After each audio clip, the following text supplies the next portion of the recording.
Bienvenue tout le monde et merci à Cancer Colorectal Canada et aussi Anne-Marie pour cette introduction. On va aujourd'hui parler du cancer colorectal et de la santé mentale. Et moi, je travaille dans ce domaine-là et je pense que c'est un domaine très important qui doit être intégré dans tout le parcours de soins en cancérologie. Et ce qu'on va faire aujourd'hui, c'est très spécial. On a une famille au complet ici qui vont donner un peu une image personnalisée. Alors, je vais laisser Cheryl parler, la personne au centre de l'expérience. Et moi, je vais interjecter, mais eux vont partager des expériences très personnelles pour aider à illuminer certaines parties de comment on gère un peu les parties plus difficiles de cette maladie-là. Alors, bienvenue à la famille Labrador. Alors, Cheryl, je vais te laisser présenter ta propre famille pour s'assurer que c'est fait correctement. Et Cheryl, je sais que tu vas prendre quelques minutes pour partager ton histoire. Et merci à tout le monde d'être avec nous aujourd'hui. Merci, Dr. Esplin, d'être avec moi aujourd'hui. Et comme Dr. Esplin a dit, mon nom, c'est Cheryl Ann Labrador. Je suis un survivant de stage 3. Avec moi, il y a mon mari Jeremy et nos 3 fils, Corey, Brendan et Bradley. Alors, j'ai été diagnostiqué avec un cancer colorectal en janvier 2021. L'histoire de mon diagnostic est un peu différente. Euh, J'étais dans une situation où ma vie était en danger. Ça a pris 12 semaines entre mon premier symptôme à la première ronde de chimiothérapie. J'ai commencé à avoir une perte d'appétit, du vomissement, qui a poussé mon généraliste à avoir une radio et un ultrason. Le 25, j'avais fini et on m'a dit que j'avais un blocage et je devais aller à l'urgence immédiatement. À ce moment-là, mon mari nous a envoyés à l'hôpital, qui est à peu près à 20 minutes de la maison. Il m'a conduit. On était dans la deuxième vague de COVID, alors malheureusement, il n'y avait pas le droit de rentrer à l'hôpital avec moi. Mais les choses se sont passées très rapidement de ce point-là. Alors j'avais vu l'urgentologue et après me regarder, il pensait que j'avais juste une infection. Alors, mais il a quand même demandé un CT pour s'assurer. Quand les résultats sont revenus, j'avais un gros blocage intestinal. À ce moment-là, il voulait m'hospitaliser, mais il m'a dit que c'était correct d'aller voir mon mari à l'auto pour lui dire qu'est-ce qui se passait. Ensemble, on a décidé qu'il fallait qu'on appelle nos enfants. Alors, dès le début, on était très ouverts avec nos fils parce qu'on voulait qu'ils fassent partie du parcours parce qu'à ce moment-là, on ne savait pas que j'avais le cancer. Le diagnostic pendant le COVID, c'était très isolant comme expérience pour moi. On m'a donné de l'information qui a changé ma vie. J'étais tout seul avec personne avec qui pleurer et personne pour m'aider. Alors, à l'intérieur, je me souviens, on m'a roulé dans une salle d'attente et dans la salle d'attente, il y avait plusieurs lits qui étaient non utilisés. Les lumières étaient éteintes parce qu'il était à peu près 10 heures le soir. Et il y avait quelques infirmières qui étaient autour du milieu. Alors, ils ont fermé les rideaux, ils m'ont laissé là jusqu'à temps que le chirurgien arrive. Lui, il m'a expliqué la sévérité de mon blocage et que si on faisait pas la chirurgie rapidement, j'étais en danger. Il m'a aussi expliqué que normalement, ces blocages sont causés par un cancer. Alors, à ce moment-là, je suis tout seul, dans le noir, en train d'essayer de comprendre ce qui se passe. J'étais quelqu'un en santé, 47 ans. Comment ça se fait que j'étais ici? Comment ça j'ai le cancer? Comment ça est-ce que ça c'est possible? Et là, je me suis souvenu, oh mon Dieu, il faut que j'appelle mon mari et mes garçons. Et ça a été une des choses les plus difficiles que j'ai dû faire en tant que mère, en tant que femme, en tant qu'épouse. Alors, j'ai entendu la peur dans leur voix et l'incertitude. Et ils étaient pas là pour me réconforter. C'était tellement lourd. J'essayais de cacher ma peur, mais en même temps, j'essayais de comprendre comment j'étais pour passer à travers tout ça tout seul. Ils pouvaient se prendre, se réconforter, se parler, mais moi, j'étais là tout seul.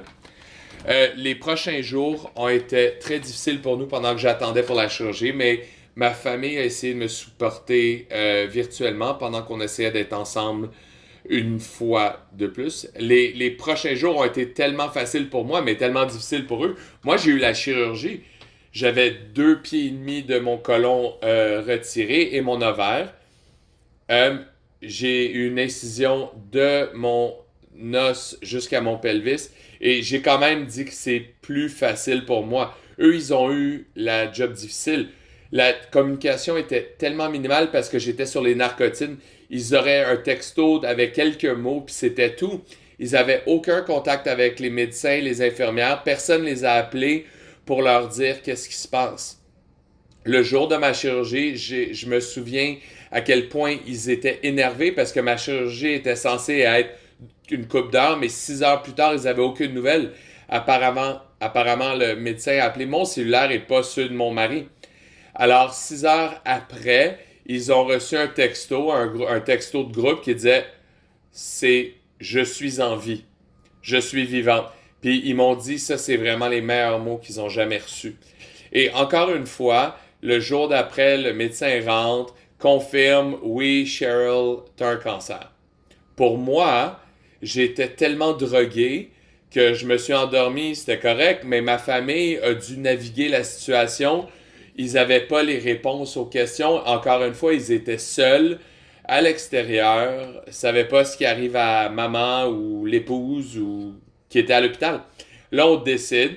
Et là, finalement, je rentre à la maison, la vie est belle, maman est à la maison, tout le monde peut voir que je suis correct, j'ai survécu. Et là, 4 jours plus tard, probablement la chose la plus traumatisante à travers tout ça, j'ai développé une infection, puis personne s'en est rendu compte. Alors, j'avais un strap parce que j'avais aucune force ici. Je l'ai enlevé et mon incision s'est ouverte et la peur dans les yeux de mon mari et de mes enfants. Personne nous a préparé pour ça. Personne nous a dit quoi s'attendre, quoi faire si ça arrive. Et tout ce que je peux faire, c'est crier aide-moi, aide-moi, je vais mourir. Alors, si je reviens, c'est un peu dramatique parce que, tu sais, j'ai perdu à peu près 10 cc de liquide selon l'ambulancier, mais ce moment-là était tellement vrai pour nous tous, mais sans leur soutien, j'aurais jamais été capable d'en sortir. Alors, on passe ensuite à la chimiothérapie. En tant que famille, on s'est assis, on a regardé les risques de chimio orale versus chimio intraveineuse. J'ai décidé chimio orale. Je voulais de la bonne qualité de vie. Je voulais pas être malade. Je voulais pouvoir prendre avantage de ma famille. Parce qu'à ce moment-là, on attendait mon premier petit-enfant. Corey et sa femme Bianca ont annoncé avant Noël qu'ils attendaient un enfant. Alors, je voulais pas manquer ces moments-là. Et je me souviens le moment où je suis sorti de la chirurgie, j'ai dit à la chirurgienne, je l'ai remercié, drogué un peu, merci que je puisse voir mon petit-fils. C'est lui qui m'a poussé à travers tout ça. Alors, j'ai commencé la chimio orale. C'était difficile. C'était pas aussi difficile que la chimio IV que j'aurais pu avoir, mais j'ai été capable de faire beaucoup de choses. J'avais des mauvaises journées et les symptômes que j'ai pas eu et les symptômes que j'ai eu étaient difficiles, mais on est passé à travers comme une famille. Bradley était là certains jours quand j'ai pris mes premières pilules. Mon mari était là quand il pouvait. J'ai pleuré devant la plupart de ces garçons-là, mais j'avais besoin du soutien. Puis je sais que c'est pas idéal pour toutes les familles, mais ça a marché pour nous. Après 12, non pas 12, pardon. J'étais sur 8 rondes de chimio. Ça m'a amené jusqu'à octobre 2021. À ce moment-là, la chimio a terminé. J'ai eu des tests de suivi. Et en décembre, ils ont fait un scan et j'avais aucune maladie. On était tellement heureux. C'était un beau cadeau de Noël pour moi et ma famille. On a célébré comme on n'a jamais célébré avant. Malheureusement, j'ai eu un suivi, une colonoscopie en février et ils ont trouvé le cancer encore. Alors, en ce moment, on doit gérer la nouvelle d'une possible récurrence. J'ai des tests dans les prochaines semaines, mais ensemble, on va prendre des décisions comme on a fait depuis le début du parcours. Alors, sur ce, je passe la parole à Dr. Esplin. Alors, d'abord, Cheryl, je suis vraiment désolé. Alors, pour tout le monde qui doit passer des défis comme ça, qui mettent la vie en danger, et en plus, comme tout le monde a entendu, et vous l'avez décrit vraiment très bien, avec tous les détails et les sentiments, on peut s'imaginer à quel point ça doit être épeurant, même si nous, on n'était pas dans la situation, parce que tu as été diagnostiqué pendant le COVID, et ça l'a ajouté tout un isolement pour toi, mais aussi pour ta famille. Alors, ça a dû être extrêmement difficile de gérer ce temps très épeurant. Tu sais, en grande surprise, t'es en santé. Je t'ai pas demandé c'est quoi ton âge, mais t'as l'air très jeune. Alors, t'es probablement pas en train de penser de quelque chose qui met ta vie en danger. Alors, ça a dû être une grosse surprise et a pris tout le monde par surprise. Et t'as fait une très bonne job de parler. Je pense que t'as dit 4 fois le soutien familial, la famille et moi, on est passé à travers comme une famille. Puis ça, c'est très intéressant, puis c'est très vibrant dans l'histoire parce que ça souligne, et on le sait dans la recherche, le pouvoir du soutien communautaire, social, parce que, puis en fait, t'as mentionné les émotions. Alors, il y a des inquiétudes émotionnelles, et on le sait avec la recherche, et j'ai fait de la recherche, et je travaille dans la clinique aussi. La majorité des gens passent à travers, ils passent à travers les difficultés. Tout le monde en tant qu'individu, mais les inquiétudes, les émotions que Cheryl a mentionnées sont complètement à l'intérieur du normal. C'est ce qu'on s'attend.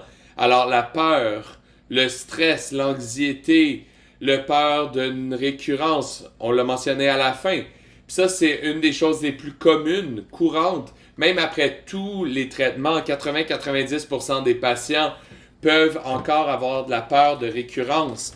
La fatigue, on se sent seul. Cheryl n'a pas vraiment eu le temps de mentionner des choses comme image corporelle, mais fonction sexuelle. Ça, c'est des choses qui présentent plus tard, après le traitement. Je pense que Cheryl a mentionné pendant le temps actif, pendant le traitement, on doit gérer les effets secondaires, la chimiothérapie, la chirurgie, passer à travers tout ça. Et l'autre chose aussi, c'est que Cheryl a vraiment mentionné plusieurs fois, mais on va en entendre encore plus, c'est les patients au centre. Ils sont au centre. Ils ont de l'isolement, ils ont peur, ils sont inquiets et ils sont inquiets à propos de leur famille. Mais c'est vraiment une famille ou un partenaire et une expérience familiale. Et pour quelqu'un qui n'a pas un partenaire ou personne pour les soutenir alentour, tu sais, ils sont inquiets, ils voient quelqu'un passer à travers le traitement. Et des fois, Cheryl te dit, je pense que c'est plus facile pour moi. Oh, absolument, absolument. Et je pense que c'était intéressant parce que on voit une mère ici au centre et elle pense de sa famille. Et on va probablement entendre plus de détails, mais naturellement, la famille est ciblée sur elle. Et dans ce thème-là, quand on est la personne qui passe à travers les traitements, toute l'attention, les actions sont vers toi et on est occupé, tout ça, même si c'est un gros défi et très stressant naturellement. Alors, je pense que je veux juste souligner et je veux revenir à quelque chose que tu as dit et merci d'avoir été tellement ouverte et candide avec ton expérience. Alors, cette peur de récurrence est très vraie. Et maintenant, Cheryl et la famille sont dans une situation où ils attendent pour de l'information.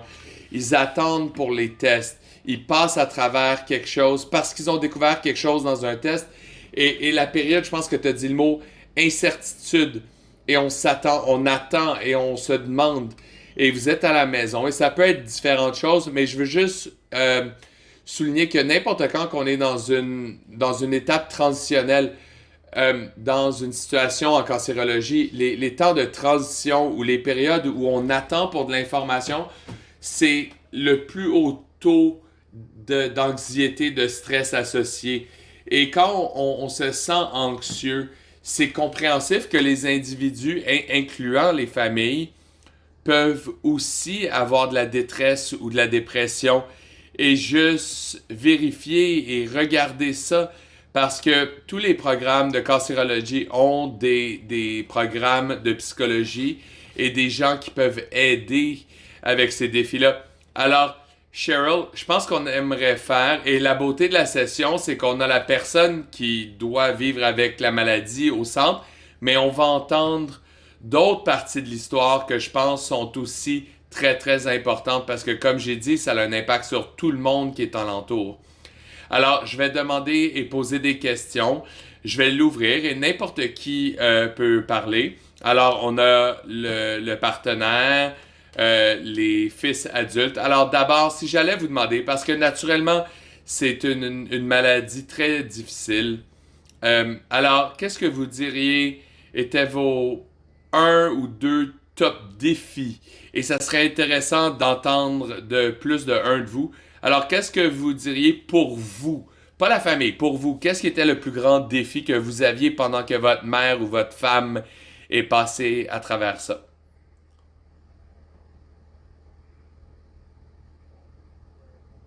Je pense que un des plus grands défis pour moi personnellement, c'était au début, quand elle était à l'hôpital tout seul pendant 6 jours. Je savais pas à quel médecin parler, j'avais pas le droit de rentrer, il me laissait même pas dans la réception. Alors, j'avais aucune réponse à donner à mes fils et à ma femme après la chirurgie est comme pas toute là. Alors, non, ça c'était un gros défi pour moi. Ça c'était le début. Alors, je te demanderais, Jérémy, est-ce que tu sentais que ça faisait partie de ton rôle de disséminer l'information?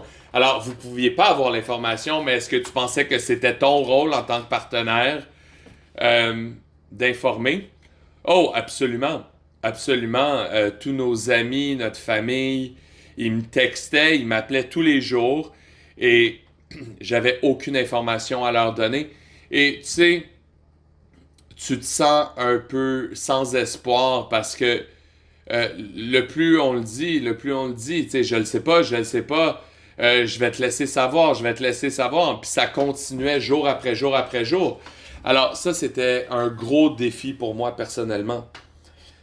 Ok, merci. Alors, je vais tourner au fils maintenant. Alors, juste pour qu'on se familiarise avec tout le monde, juste pour qu'on sache qui est qui. Alors, je vais juste l'ouvrir. Qui veut aller en premier? Alors, c'était quoi le plus gros défi? Peut-être un ou deux défis. Alors, mon nom, c'est Corey. Je suis le plus vieux. Je vais y aller en premier. Je suis inaudible. Alors, comme ma mère, elle a dit, nous, on venait d'apprendre que ma femme était enceinte juste avant tout ça. Alors, avoir toute cette excitation-là, puis nous, on était prêts à faire ça. Puis en même temps, on a l'enfant qui arrive et ensuite, on a comme les nouvelles complètement à l'opposé quelques mois plus tard. C'était tellement difficile, puis c'était dur de balancer l'excitation avec la peur et juste tout ce qui est entre les deux et avec la chimio et tout le reste et d'essayer de donner du soutien à ma mère qui mérite, mais soutenir ma femme qui est comme enceinte de pas mal de mois. C'était difficile pour moi et je vis plus avec ma mère. Alors ça, c'était aussi une complication, donc devoir faire la navette entre sa maison, ma femme, elle, c'était très difficile. Alors, merci de partager ça parce que ça souligne une couple de choses. T'es le plus vieux, alors c'est intéressant. T'es habitué d'aller en premier, mais t'as mentionné un stade de vie. Alors, vous attendiez un nouvel enfant, t'es marié, t'as cette vie-là, t'as une mère à qui t'essaies de porter attention, alors t'as des demandes euh, compétitrices qui t'essayent de naviguer ça.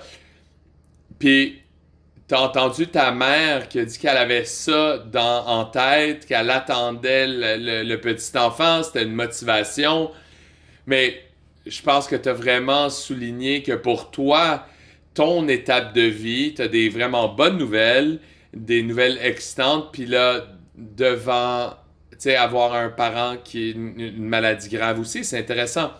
Qui va aller en deuxième, le plus gros défi? Moi, c'est Brandon. Moi, il y avait quelques défis. Parce que naturellement, avec le COVID, on pouvait pas aller à l'hôpital. Et eux, ils sont comme, elle est comme embarrés là, peuvent pas partir. Et juste pas avoir ta mère à la maison, t'sais, quelqu'un qui est pas là pour faire son rôle. On pouvait pas, on pouvait passer à travers, mais beaucoup d'adaptations, beaucoup de changements. Les gens qui faisaient des choses qu'on faisait jamais avant, c'était un gros changement pour tout le monde. Alors toi, tu vis avec ta mère dans la maison familiale, avec les parents, ok. Alors, il y avait ce trou-là. Alors toi, tu mentionnes d'autres aspects aussi avec les enfants plus jeunes. Et souvent, les enfants sont quand même jeunes, puis les parents savent pas toujours quoi dire, combien dire. Ils essayent de pas les inquiéter, mais on sait avec la recherche que les enfants, même quand ils sont très jeunes, naturellement, toi, t'es plus vieux, mais les enfants savent quand il y a quelque chose qui se passe, puis ils ont du stress, même si on leur donne pas l'information. Ils ont une façon de sentir qu'il y a quelque chose qui se passe. Et toi, tu dis que c'était stress parce qu'elle était pas à la maison, parce que c'était difficile pour tout le monde avec la situation COVID. Alors, on se demande quand est-ce qu'elle va revenir ou être inquiète, pas être capable d'aller la voir. Ouais. OK. Merci. Oui, bonjour. Moi, c'est Bradley. Moi, c'était de trouver des mécanismes santé pour gérer ça. Tout est arrivé tellement vite. Ça a commencé avec un mal de ventre, puis tout à coup, c'est du cancer. Ça a été très dur, très vite. Et moi, j'ai eu de la difficulté à trouver des façons de juste gérer les choses qui se passaient et d'être heureux avec ma vie. Tu sais, puis la famille était down, puis je savais que si on soutenait tout le monde, si on soutenait pas, ça aurait été 5 fois plus dur de revenir. Mais tout le monde a trouvé des façons de gérer. Ça a été différent pour tout le monde, mais pour moi, ça a été la chose la plus difficile. OK, alors vous avez toutes trouvé vos façons, puis je vous poserai la question, Bradley. Les gens étaient tous dans leur propre coin en essayant de trouver une façon de gérer, mais vous étiez une famille. Est-ce que vous parliez de comment gérer? Est-ce que vous parliez entre vous? Est-ce que vous étiez ouvert? Comment est-ce que c'est arrivé ça? Alors, c'est quatre gars. On fait pas très bien avec se parler. On savait que ça allait, puis que ce qu'on faisait marchait, mais on n'avait pas la conversation ouverte là-dessus. C'est difficile aussi. Moi, j'habite pas à la maison avec eux, alors j'ai pas le face-à-face avec eux, alors je passe beaucoup de temps à parler avec ma femme pour ce qui me passe dans la tête, puis les questions que j'avais. J'allais là parce que c'est la plus proche, la plus facile. Peut-être que j'aurais pu communiquer plus avec la famille et aller là plus souvent, mais j'ai beaucoup à faire. Puis c'était le COVID, on pouvait pas être ensemble, fallait être séparés et Bianca était enceinte et il y avait un risque à l'époque. Alors la deuxième vague venait de frapper. On venait de taper de frapper le confinement. Puis tu sais, il y avait le stress du cancer et la COVID. Et à ce moment-là, le COVID, c'était une grosse affaire. Oui, et les gens avaient des peurs avec le potentiel, avec les enfants, les femmes enceintes. Puis on pense à protéger différents aspects. Oui, je travaille dans les services, je suis constamment avec des gens, je voulais rien apporter à maman, on voulait pas aller là, au cas où, avec ma femme. C'était difficile, c'était difficile. Jérémy, je te poserai une question. Les gars ont dit, OK, on gère nous-mêmes, on parle pas de nos sentiments. Ils ont suggéré un impact basé sur le genre. Mais est-ce que tu te demandais comment les gars allaient? Est-ce que tu savais qu'ils allaient bien? Comment est-ce que tu as géré ça? Comment est-ce que tu as regardé ça?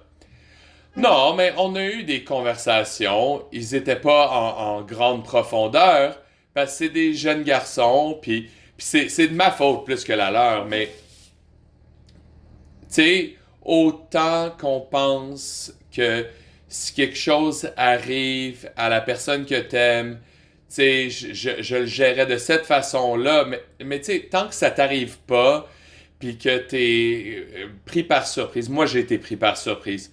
Autant que ma femme, quand on lui a dit qu'elle avait le cancer, et c'était beaucoup pour moi. J'ai appris beaucoup, peut-être pas autant que j'aurais dû pour ce qui est de la communication avec ma femme, mais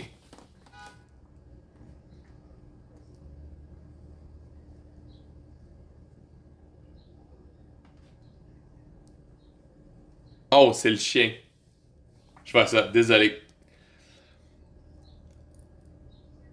Alors, Cheryl était dans l'urgence, puis elle était pas sûre c'était quoi, elle avait de la douleur, un blocage. Vous étiez tous pris de court, là. Oui, j'ai attendu 5 heures pour elle dans le stationnement. J'ai juste présumé qu'elle allait sortir puis qu'on s'en irait à la maison. Puis elle m'a droppé ça sur la tête. Puis, tu sais, la deuxième vague, il y avait le confinement. Puis on parlait de la... Tu sais, on avait un ami qui a eu le COVID, est allé à l'hôpital puis il est jamais ressorti. Puis sa femme l'a jamais vu. Puis là, naturellement, ça passe dans ma tête aussi. Alors, c'était beaucoup. Le COVID a vraiment, vraiment ajouté un défi additionnel à tout ça. Ah oui, je vois ça. Puis ça, on ajoute l'isolation, le stress, le manque d'information. Et pour ceux qui écoutent ici aujourd'hui, qui regardent la session aujourd'hui, vous auriez eu des expériences, des pensées, sur les traitements, puis l'information, puis l'accès aux professionnels de la santé. Tu sais, c'était un temps qui comportait des gros défis à l'époque. Comme Cheryl a dit, les circonstances étaient un peu pas très communes. Tu sais, Cheryl, il n'y avait aucune façon de planifier, mais est-ce qu'il y avait un historique familial? Est-ce qu'il y a du cancer colorectal dans la famille? Est-ce que ça te passait par la tête? Est-ce qu'il y avait du dépistage? Non. Comme j'ai dit, le diagnostic était à 47, alors je n'étais même pas éligible au dépistage. Personne dans ma famille a eu un cancer colorectal. Même même quand on m'a dit que j'avais un blocage intestinal, ça m'est jamais même passé par la tête que c'était le cancer. Moi, je me suis dit, ah, peut-être mon intestin a comme viré ou je sais pas, quelque chose d'autre qui cause un blocage. J'ai jamais même pensé que c'était du cancer. J'ai été complètement prise de court. Puis je me souviens ce moment-là et je vais m'en rappeler pour toute ma vie. Puis j'essaye de pas y penser trop souvent parce que l'anxiété était tellement peur. C'est ce que ça m'a causé cette nuit-là, ce que le médecin m'a dit, c'était difficile. Oui, ça a dû être très difficile. Puis encore une fois, juste mentionner à tout le monde, euh, vous êtes en dessous de l'âge du dépistage. Il n'y a pas d'historique familial. Alors, ça, c'est le niveau de stress traumatique. C'est tellement un choc, une surprise. Puis ça nous aiderait tu sais, c'est pas comme si tu es en train de te faire vérifier. Non, puis la colonoscopie que j'ai eue en février, c'était ma première. J'en avais jamais eu avant. J'y ai jamais même pensé. Inaudible. OK, alors on a éliminé beaucoup des stresseurs, l'information, les besoins d'information, le choc, le stress, la surprise, comprendre l'information, comment gérer les défis, la communication, l'isolation, la peur, l'anxiété. Qu'est-ce que vous diriez vous a aidé? Peut-être on peut faire un tour de table, mais si je vous demandais, parce que encore une fois, vous êtes tous des individus, alors c'était quoi les stratégies? Pouvez-vous identifier des problèmes ou des situations qui vous ont aidé à gérer ces défis-là? Et peut-être, Cheryl, on va commencer avec toi, parce que toi, tu as dû gérer ça depuis le plus longtemps. Alors, qu'est-ce qui t'a aidé à gérer ces stresseurs-là? Alors, pour moi, j'ai souffert de problèmes de santé mentale depuis plus de 20 ans. J'ai eu un désordre d'anxiété généralisé depuis plus de 20 ans. Alors, j'ai jamais eu un contrôle de ça. Puis là, j'ai un diagnostic de cancer. Puis là, j'ai été surpris. J'ai été surpris que j'ai géré tout tellement bien. Mais j'ai réalisé que ça serait un parcours difficile et qu'il fallait que je fasse quelque chose. Alors, j'ai regardé pour des groupes de soutien, méditation. Alors, je fais de la pleine conscience. J'ai de la thérapie CBD, j'ai des programmes avec CCC, j'ai les groupes de soutien. Alors, l'année dernière, j'ai fait plus de thérapie que je suis capable de compter. J'ai probablement 15 sessions de thérapie auxquelles je suis allé, comme des cours pour m'essayer à aider à gérer tout ça. J'ai invité mon mari, il est dans un groupe de soutien familial aussi. J'ai dit à mes enfants que c'est disponible, puis n'importe quoi, juste essayer de passer au travers. Euh, Ma mère est décédée du cancer en 2009.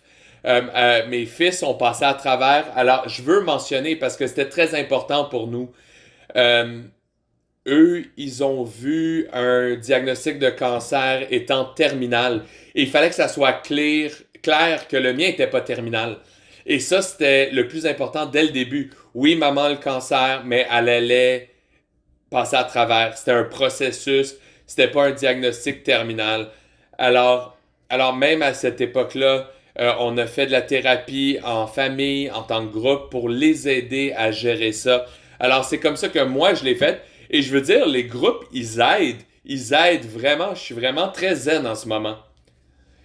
Oui, je comprends. Beaucoup de ma recherche a été dans des essais randomisés pour des approches de groupe, du soutien de groupe, des sujets différents. Des fois, c'est comment gérer, puis il y a des groupes, c'est partager de l'information, puis il y a des groupes, c'est juste l'image de soi, la performance ou la, la, la, la performance sexuelle. Euh, alors, Cheryl t'a donné une liste de tout ce qu'on fait et toutes les interventions psychologiques basées sur la science et tu l'as normalisé. Tu as dit, OK, des fois il peut y avoir un stigme, mais c'est des gros stress. Tu as mentionné aussi les gens peuvent rentrer dans leur tête. Tu sais, les gens, le cancer, ça peut être quelque chose qui met la vie en danger. Ça peut causer l'anxiété, ça peut amener à la dépression. Alors, tu as mentionné la pleine conscience, puis il y a des essais qui montrent l'efficacité de la pleine conscience et, et le soutien, plein de modèles. Les groupes individuels, des fois, c'est sur la fatigue, gérer et aussi partager les bons impacts. Le soutien familial, c'est vrai, il y a des familles. Et je pense que c'est Jérémy qui a mentionné les besoins de communication familiale. Les approches orientées sur la famille peuvent avoir des gros bénéfices et ont aussi été étudiées et aussi les thérapies de couple parce qu'il y a des études et en fait Jérémy ça qui montrent que le partenaire peut avoir un aussi gros niveau d'anxiété, de stress, de dépression, ou même la peur de récurrence, que la personne qui a eu le diagnostic, et même plus haut. Alors, tu as mentionné ça. Tu as mentionné CBT, pardon, pas CBD, CBT. Tu as tout mentionné. Tu as fait un très bon travail de réduire le stigme et tu sais, dans les populations de cancer, les gens qui ont le cancer, dépendamment de la facette, on peut avoir des taux de 30, 40, 50, tu sais, des hauts taux d'anxiété, de dépression. Et même quand une personne, un partenaire, un membre de la famille prend de la médication psychotropique pour aider avec l'anxiété, la dépression, parce que si l'anxiété et la dépression devient trop grande, ça peut interférer avec la pleine conscience et d'autres interventions psychosociales. Alors, tu les as tous mentionnés. Alors, on va demander aux autres, parce que ça n'a pas besoin d'être formel. Tu as aussi mentionné le soutien social, mais les autres, parce que pas tout le monde fait des programmes formels. Alors, qu'est-ce qui vous a aidé à passer au travers les défis? S'il y a quelqu'un qui veut passer à travers. Jérémy? Moi, j'ai tourné vers la spiritualité, puis j'aimerais juste dire, pour ce qui est des choses que ma femme elle a dit, je suis pas sûr si c'est le diagnostic du cancer qui a changé quelque chose ou si c'est toute la thérapie, mais elle est une femme différente, complètement, après tout ça, puis je serais pas plus fier d'elle.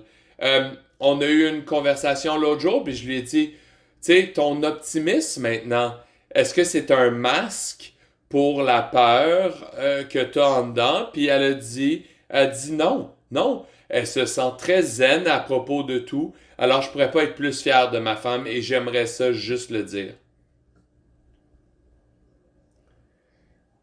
OK, Cheryl, est-ce que tu aimerais dire quelque chose? Merci, Jérémy. J'apprécie ça. Euh, T'as aucune idée, ces hommes dans ma vie, ce sont mes hommes. Le soutien qu'ils m'ont donné est fantastique. Alors, Bradley était à la maison avec moi quand j'ai eu la nouvelle l'autre jour et je pleurais. Et il m'a pris dans ses bras puis il a dit, Maman, c'est ta chance de nous montrer encore à quel point tu es forte. Et ces mots-là ont tellement de valeur pour moi que même à travers une période tellement difficile, il me voit encore comme une femme forte. Mais tu l'es, tu es résiliente. Tu, tu, tu, nous, tu nous montres c'est quoi la résilience. Jérémy, et en fait, une chose que tu as dit, la spiritualité, tu sais, c'est courant ici. Je pense que tout le monde qui écoute aujourd'hui, je pense qu'il faut comprendre il y a eu des réactions. Alors, la personne qui a un diagnostic de cancer, souvent, ils ont un changement dans les priorités ou les valeurs. Alors, peut-être ils se sentent différemment à propos de comment ils retournent travailler ou leur travail, leur famille, leurs relations. C'est très intéressant. Je pense qu'on parle de l'impact existentiel. Il y a quelque chose à propos du cancer. C'est vu par les gens comme étant une menace à leur vie. On vit notre vie, puis là, tout d'un coup, il y a comme un impact soudain, puis ça cause les gens, ils s'arrêtent dans leur vie, puis ils regardent derrière, puis ils regardent en avant, puis c'est existentiel, puis c'est un phénomène. Puis Jérémy, la spiritualité, c'est un des facteurs communs et courants pour bâtir la résilience et de juste gérer et de essayer de trouver du sens, trouver qu'est-ce que ça veut dire dans ce moment qui change une vie. Alors, merci. Merci. Et t'as dit toi-même, tu l'as remarqué, c'est une personne complètement différente, peut-être une partie que tu n'as jamais vue. Et les garçons, est-ce qu'il y a quelque chose que vous aimeriez mentionner? Qu'est-ce qui vous a aidé à passer à travers ça? Alors, pour moi, c'était de ne pas mettre l'emphase sur les obstacles et mettre l'emphase sur le but. Parce que si on est assis là, puis on focus sur c'est quoi le problème, alors comment est-ce qu'on peut aider? Alors, il fallait qu'on mette l'emphase sur comment on peut l'aider arriver à l'objectif qu'elle voulait, qui était de s'en débarrasser. Et je pense qu'on a fait une super bonne job, nous tous. Tu montres. Et ça, c'est la gestion active. On répare les problèmes, on gère les problèmes, on arrive ensemble et c'est du soutien direct. On lui donne une caresse, on lui dit comment elle va, comment elle fait bien. Ça, on appelle ça de la gestion active. Et en fait, c'est de la gestion familiale active. Et je veux reconnaître et juste dire, pas toutes les familles sont pareilles. Il y a beaucoup de défis à l'intérieur des familles. Et il y a des programmes pour aider avec les défis de communication. J'imagine, c'est pas facile de parler de toutes ces choses-là. C'est très difficile de maintenir une attitude positive tout le temps. Les choses arrivent. Alors, des fois, il y a comme une pression qui vient de l'extérieur. Oh, il faut avoir une attitude positive tout le temps. Ou il faut juste voir le positif et les objectifs. Mais vous montrez que c'est aussi correct d'être vulnérable. C'est OK de montrer les vrais sentiments. Et c'est des défis, il y a des hauts, des bas, il y a des jours qui sont plus faciles que d'autres. Et d'être capable de partager tout ça. Alors les autres, est-ce qu'il y a quelque chose que vous aimeriez partager? Qu'est-ce qui vous a aidé à gérer? À voir mon bébé qui s'en vient, moi ça m'a aidé à garder un optimisme, un positivisme. Euh, je suis pas la personne la plus ouverte avec cette information-là. Quand j'ai eu la nouvelle, j'ai mis un front dur.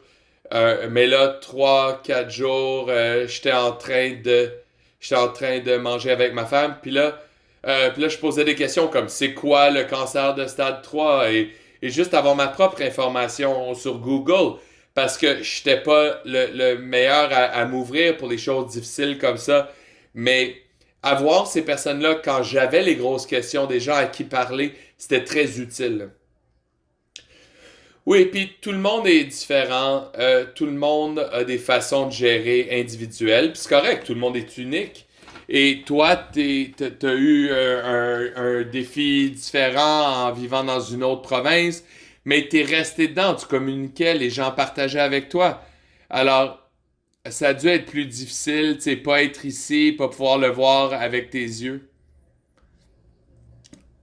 Mais le bébé était une bonne distraction et une opportunité d'avenir quand même stimulante.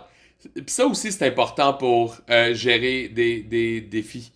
Bradley, oui, pour moi, c'était de l'activité physique.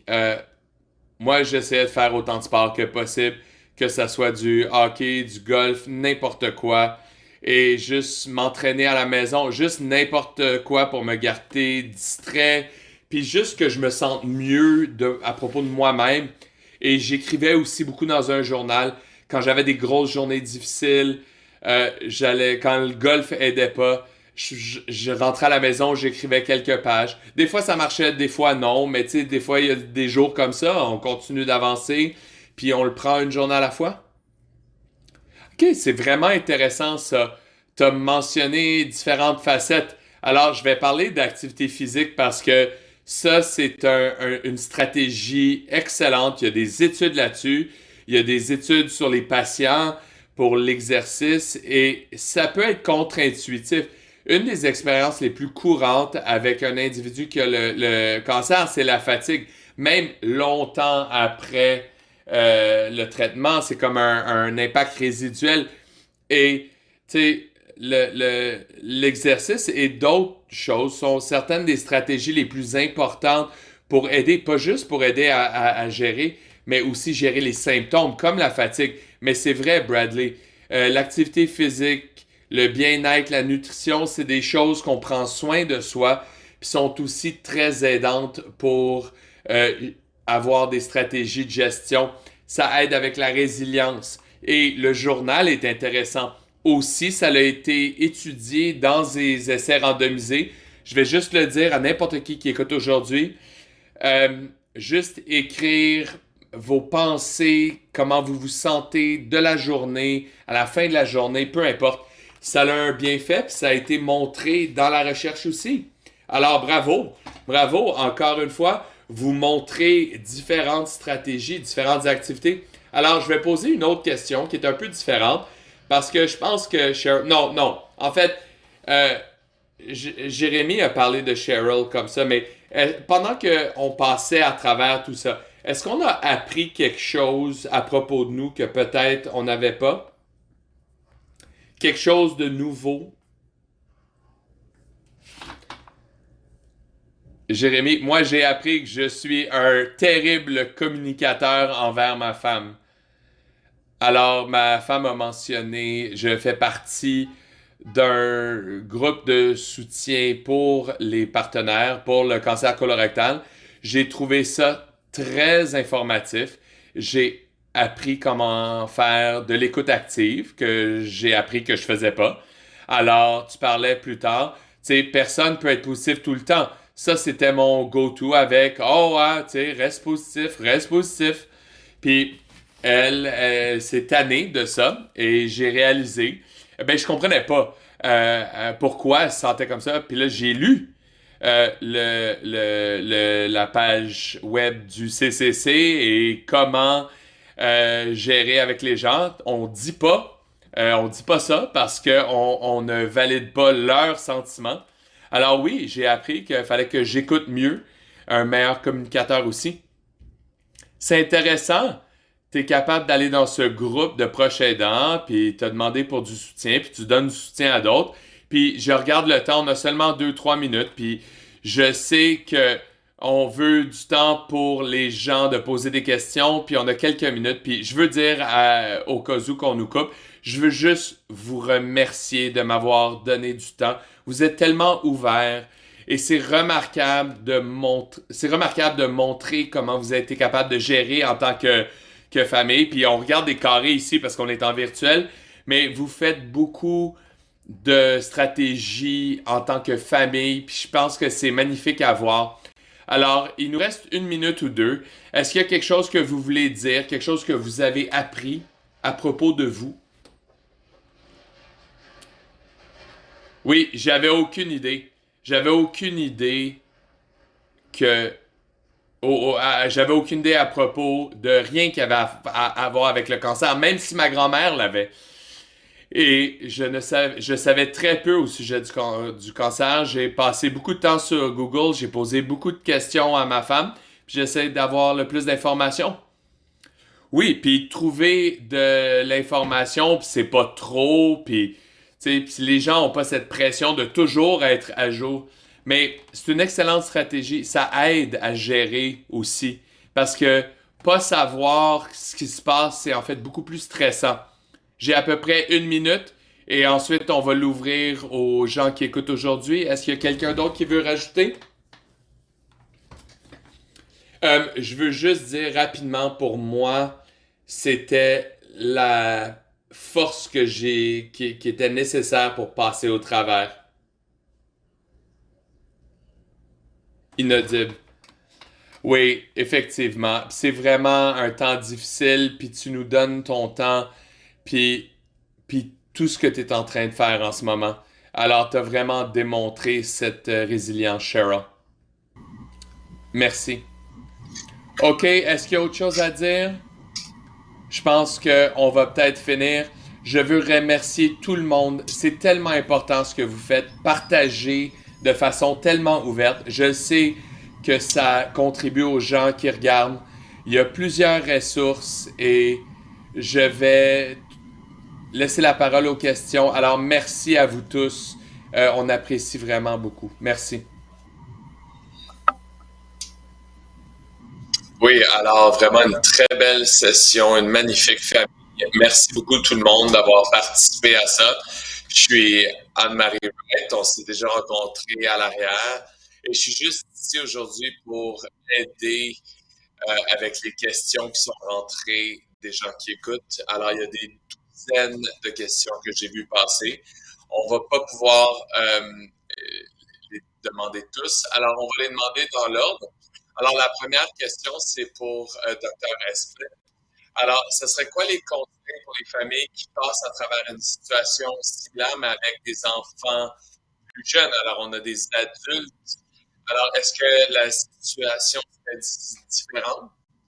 Est-ce que vous donneriez des conseils différents?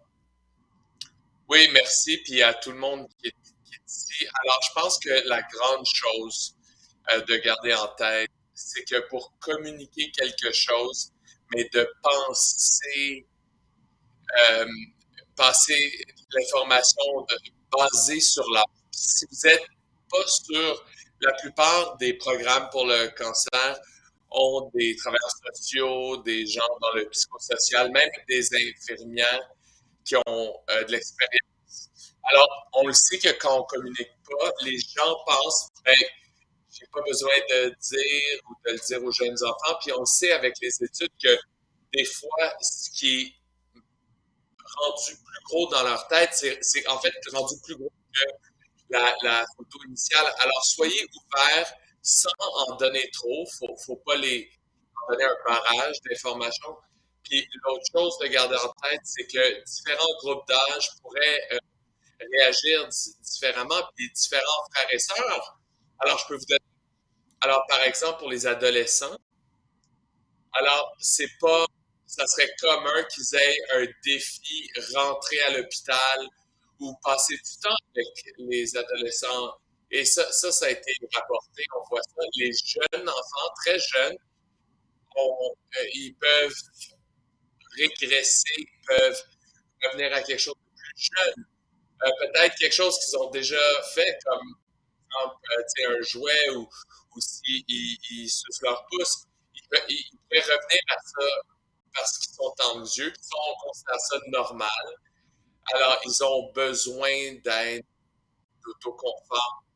Mais si vous n'êtes pas certain, demandez pour de l'aide, travailleur social, même quelqu'un qui ne travaille pas dans le cancer, quelqu'un qui est en soins psychosociaux, peut être très utile comme guide. Mais faites juste penser à l'enfant, puis revenez. Puis l'autre morceau que je dirais, c'est revenez. Alors, si vous avez eu une conversation, juste vérifiez comment les choses vont. Est-ce qu'il y a des questions? Est-ce qu'il y a des choses qui veulent en savoir plus? Dites-leur s'il y a une chirurgie. On peut utiliser des, des jouets ou une poupée pour les jeunes enfants pour leur montrer, leur démontrer qu'est-ce qui se passe. Pour les préparer, par exemple, pour une absence, si la mère va à l'hôpital, par exemple. C'est compliqué, mais on le sait, c'est très difficile si vous leur dites rien. Puis on l'a vu, où des gens, ah, il faut les protéger, alors je dirais rien. Et faites juste très attention avec ça. Bonne question.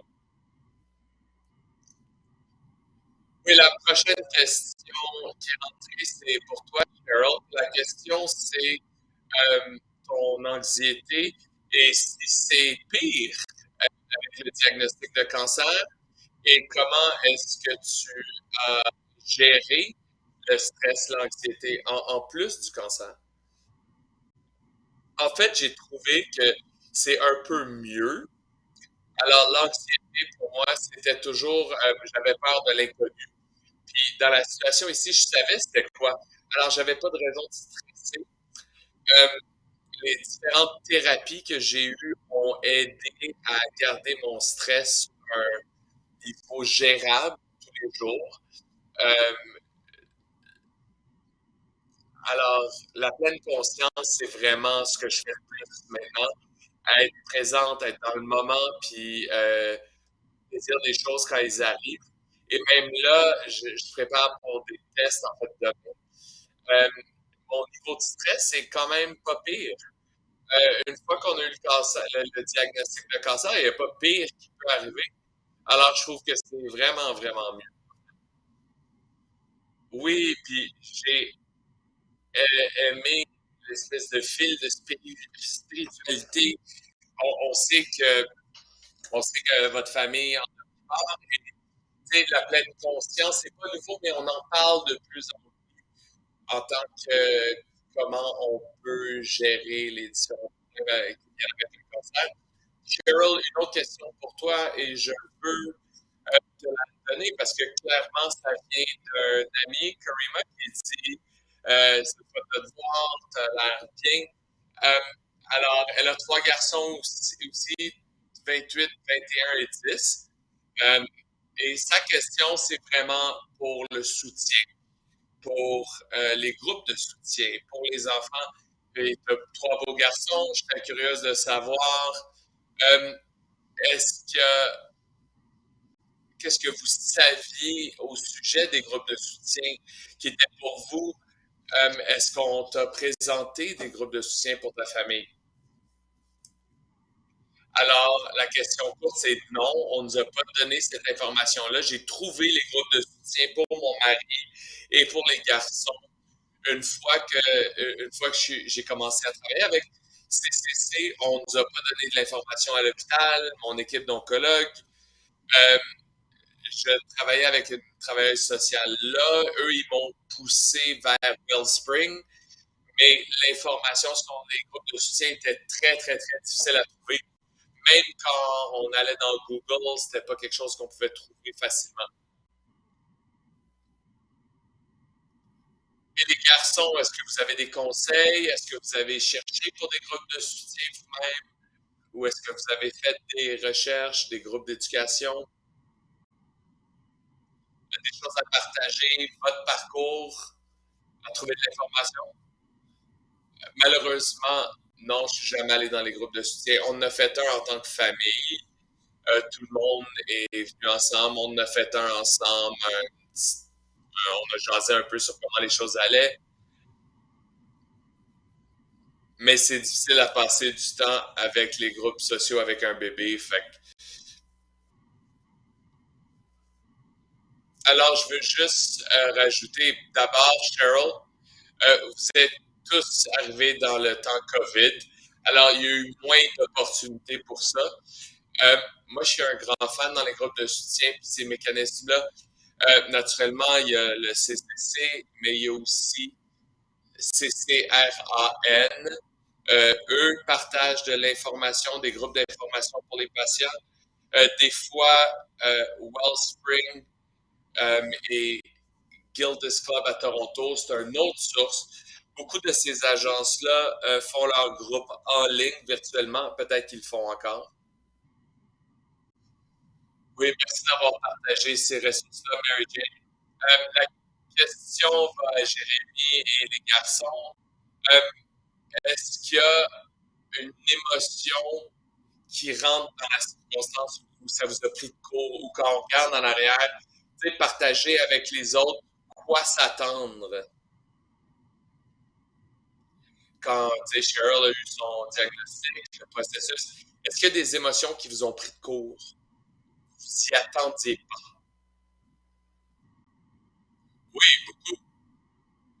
Chaque émotion qu'on peut s'imaginer, ben, on les a. Son cas est un peu différent, comme on a dit, à cause du facteur urgent à l'hôpital.